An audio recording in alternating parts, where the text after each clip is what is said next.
বাংলাদেশকে গ্রাস করেছে, আজকের সেই আধিপত্যের হাত থেকেও আমাদেরকে বাঁচতে হবে এবং আধিপত্যের বিরুদ্ধে আমাদের জনমত গড়ে তুলতে হবে। আমাদের প্রত্যেকটি পাড়ায় মহল্লায় আমাদের আধিপত্যের বিরুদ্ধে আমাদের জনমত আমাদেরকে গড়ে তুলতে হবে। সংগ্রামী তৌহিদি জনতা, সংগ্রামী ভাই আমার, আমি আজকে এই পথসভায় আপনাদের কাছে আহ্বান করতে চাই, যশোর এই দক্ষিণবঙ্গের একটি ঐতিহাসিক জায়গা, অত্যন্ত একটি গুরুত্বপূর্ণ শহর হচ্ছে যশোর। আমরা যশোরের প্রায় 6টা সিটে আমাদের প্রার্থী দেওয়ার সিদ্ধান্ত আমরা নিয়েছি এবং যশোরের 6টা সিট ইনশাআল্লাহ আগামী নির্বাচন একই সাথে কাঁধে কাঁধ মিলিয়ে আমরা লড়াই করেছি। আমাদের এই জাতীয় ঐক্য ধরে রাখতে হবে। কেউ যেন কোনো ফাঁক তালে ঢুকে এই ঐক্য বিনষ্ট করতে না পারে, এই জন্য আপামর ছাত্র জনতা সহ সমস্ত বাংলাদেশের জনগণকে সজাগ এবং সতর্ক থাকতে হবে। যারা আমাদের উপর ফেসিবাদের থাবা বিস্তার করেছিলেন, এক নাগালে 15.5 বছর যারা তাণ্ডব চালিয়েছিলেন, যারা মানুষকে খুন করেছেন, গুম করেছেন, যারা মানুষের ইজ্জত লুণ্ঠন করেছেন, যারা বাংলাদেশের সম্পদ লুণ্ঠন করে বিদেশের মাটিতে তারা প্রাসাদ গড়ে তুলেছেন, আমরা তাদেরকে ক্ষমা করব না। তাদের প্রত্যেকের অপরাধের বিচার হতে হবে।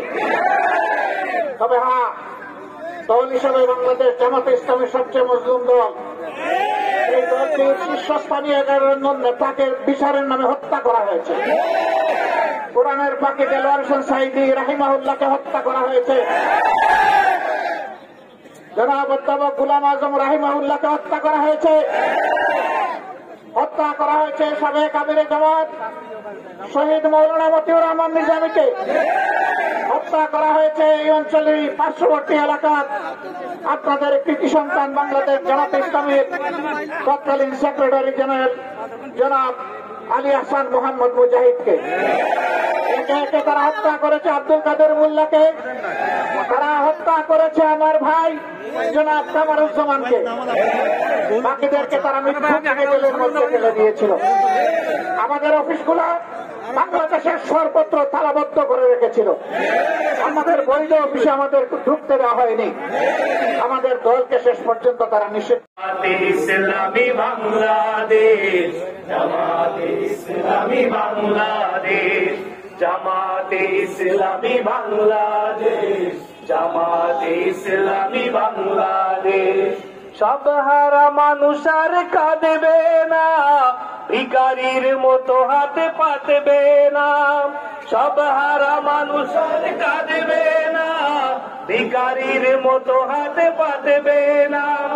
সব হারা মানুষ আর কাঁদবে না, ভিখারির মতো হাতে পাতবে না। থাকবে না উঁচু নিচু কোন রেশারেশ, জামাতে ইসলামী বাংলাদেশ, জামাতে ইসলামী বাংলাদেশ, জামাতে ইসলামী বাংলাদেশ, জামাতে ইসলামী বাংলাদেশ। শহীদের রক্ত বাস্তবে ইসলামী রাষ্ট্রের রূপ নেবে। আল্লাহ হাফেজ। বাংলাদেশ জিন্দাবাদ, বাংলাদেশ জামাতে ইসলামী জিন্দাবাদ।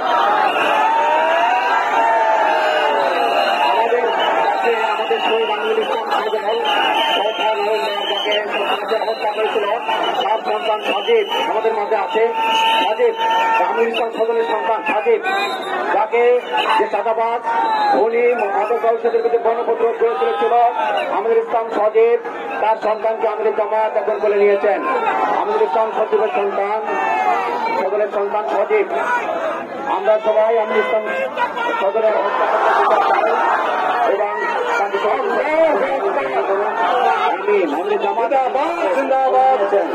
আমিরুল ইসলাম সদরের জামাতে ইসলামীকে আপনারা সবাই জানেন। আমিরুল ইসলাম সদর ইসলামী আন্দোলনের বরিষ্ঠ কর্মী ছিল। জেনে খোলাডাঙ্গা এলাকায় মাদক ব্যবসায়ী, চাঁদাবাজি, খুন, হত্যা, সন্ত্রাসীতে যারা জড়িত তাদের বিরুদ্ধে এলাকার জনগণকে নিয়ে গণপ্রতিরোধ করেছিল।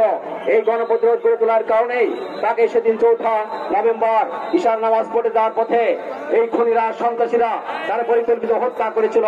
তারই সন্তান সজীব আমাদের মাঝে আছে, আমিরের জামাত তাকে করে নিয়েছেন। আপনারা সবাই দেখেছেন। আমরা আমির জামাত